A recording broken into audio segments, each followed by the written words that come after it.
함께하는 말씀 새생명교회 거루승 목사입니다. 아비가일이 나발에게로 돌아오니 그가 왕의 잔치와 같은 잔치를 그의 집에 배설하고 크게 취하여 마음에 기뻐하므로 아비가일이 밝는 아침까지는 아무 말도 하지 아니하다가 아침에 나발이 포도주에서 깬 후에 그의 아내가 그에게 이 일을 말하매 그가 낙담하여 몸이 돌과 같이 되었더니 한 열흘 후에 여호와께서 나발을 치심해 그가 죽으니라. 나발이 죽었다 함을 다윗이 듣고 이르되 나발에게 당한 나의 모욕을 갚아주사 종으로 악한 일을 하지 않게 하신 여호와를 찬송할지로다. 여호와께서 나발의 악행을 그의 머리에 돌리셨도다. 다윗이 아비가일을 자기 아내로 삼으려고 사람을 보내어 그에게 말하게 하매 다윗의 전령들이 갈멜에 가서 아비가일에게 이르러 그에게 말하여 이르되 다윗이 당신을 아내로 삼고자 하여 우리를 당신께 보내더이다.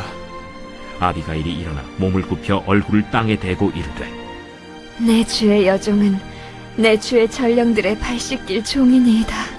아비가일이 급히 일어나서 나귀를 타고 그를 뒤따르는 처녀 5과 함께 다윗의 전령들을 따라가서 다윗의 아내가 되니라.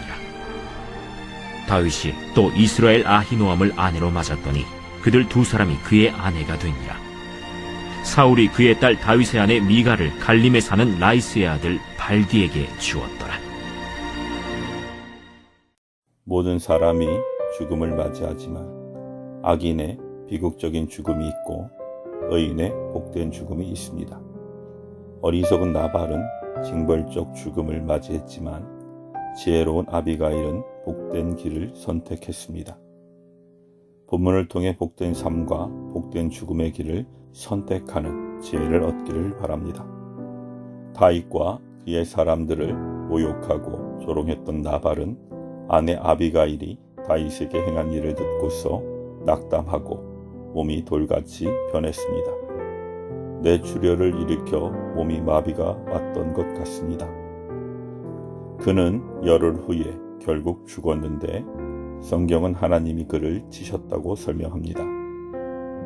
누구나 한 번 죽는 것은 피할 수 없는 일인데 나발은 하나님의 징벌을 받아 비극적인 죽음을 맞이한 것입니다. 다윗은 하나님이 아비가일을 통해 자신이 직접 나발에게 복수하는 것을 막으시고 하나님이 직접 나발을 보응하심을 인해 찬양합니다.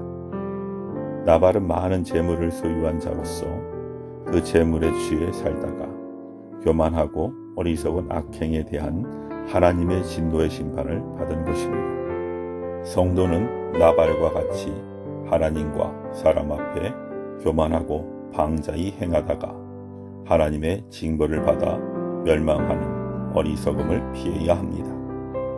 또한 악한 자에 대해서는 하나님이 반드시 보응하심을 믿음으로 스스로 복수하여 악을 대적하려고 또 다른 악을 행하는 모순되는 행위를 피해야 합니다.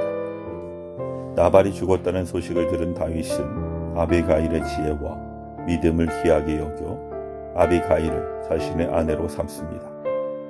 아비가일은 장차 이스라엘의 왕비가 되는 영광을 얻게 된 것입니다. 이는 하나님이 그녀에게 주신 상급입니다. 그녀는 하나님이 다윗을 이스라엘의 왕으로 택하셨음을 알고 다윗의 분노를 잠재워 그의 손으로 악한 자의 피를 흘리지 않게 막은 지혜로운 여인이었습니다. 나발의 죽음과 동시에 아비가일에게 임한 영광은 악인은 입으로 그의 이웃을 망하게 하여도 의인은 그의 지식으로 말미암아 구원을 얻느니라는 말씀을 잘 보여줍니다. 성도는 아비가일처럼 하나님의 지혜로 선을 행하고 하나님을 경외하고 사람을 존중함으로 하나님의 은혜와 복을 흘려보내야 합니다. 경건한 자들 중에도 나발처럼 어느 날 갑자기 죽음을 맞이하는 경우가 있습니다. 그러나 성경은 주 안에서 죽은 자들은 복이 있다고 선언하면서 그들이 행한 일이 따를 것이라고 말합니다. 이 땅에서 장수해도 영혼이 둘째 사망에 이른다면 결코 복된 죽음이라고 할 수 없습니다. 사람의 죽음이 복되냐 그렇지 않느냐는 그 영혼이 하나님께 속했느냐 아니냐에 달려 있습니다. 나발의 죽음이 하나님의 징벌인 것은 그가 하나님을 경외하지 않고 사람을 멸시하는 악행을 일삼았기 때문입니다.